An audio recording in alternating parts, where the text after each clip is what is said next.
Siksikan na rin po sa paliparan ng mga pasaherong mag-holiday sa labas naman ng Metro Manila. Mula naman sa NAIA, may ulat on the spot si Marisol Abduraman. Marisol?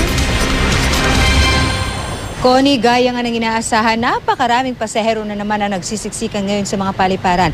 Tulad na lamang dito sa ating kinaroroonan sa NAIA Terminal 3 na magbabakasyon ngayong Pasko. Sa labas pa lamang, Connie, ng NAIA 3, blockbuster ng pila sa mga gate ng departure area. Karamihan mga pamilyang pauwi sa kanilang mga probinsya o di kaya'y magbabakasyon sa ibang lugar dito sa bansa. Mahirap man daw magbiyahe kapag ganitong panahon, sulit naman daw dahil kasamang pamilya sa isang napakahalagang okasyon. Sa loob naman ng departure area, Connie, talaga namang siksikan ng mga tao. Pati pila papasok sa check-in counter area, mahaba na rin. Sa kabila nito, mahigpit pa rin ang seguridad na pinapatupad. Lahat ng bago anumang bitbit idinadaan sa x-ray machine.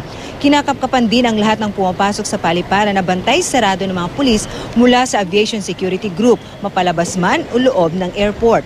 Lalo na raw kapag ganitong dagsa ang mga pasahero, naarayan din daw ang pananamantala ng mga masasamang loob. Gaya na lamang ng mga nananalisi at nagnanakaw ng mga bagahe.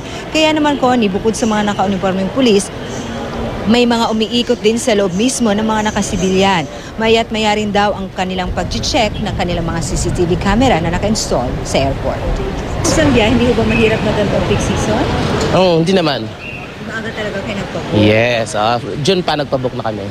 May peak season, kaya medyo mataas na nga yung price pero sige lang, carry lang.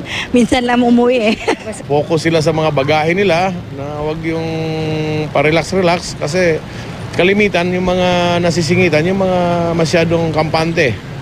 And make sure na sila mismo ang nag-pack ng mga bagahe nila. Baka mamaya may mga nagsasamantala naman, nagpapadala ng bagahe, hindi nila alam na mga illegal pala yun.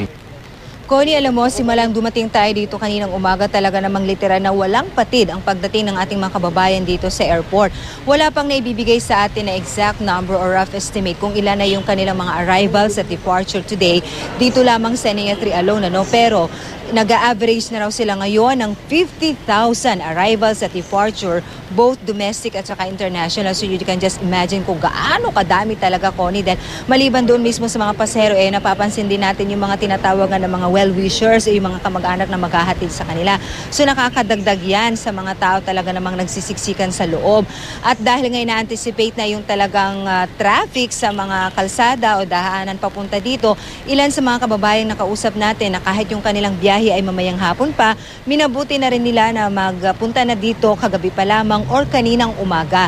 Dahil nga ang takot nila, lalo na nababalita nga, lagi nating nare-report na anumang oras, anywhere, wala na rin pinipili talaga, talagang traffic. So, yun din naman ang payo ng mga otoridad na kung meron kayong mga flight, if possible, please come early. Kung hindi nga lang daw 2 hours before your scheduled flight, kung maaring earlier than that, mas mainam daw para hindi na maabala pa sa inyong mga biyahe.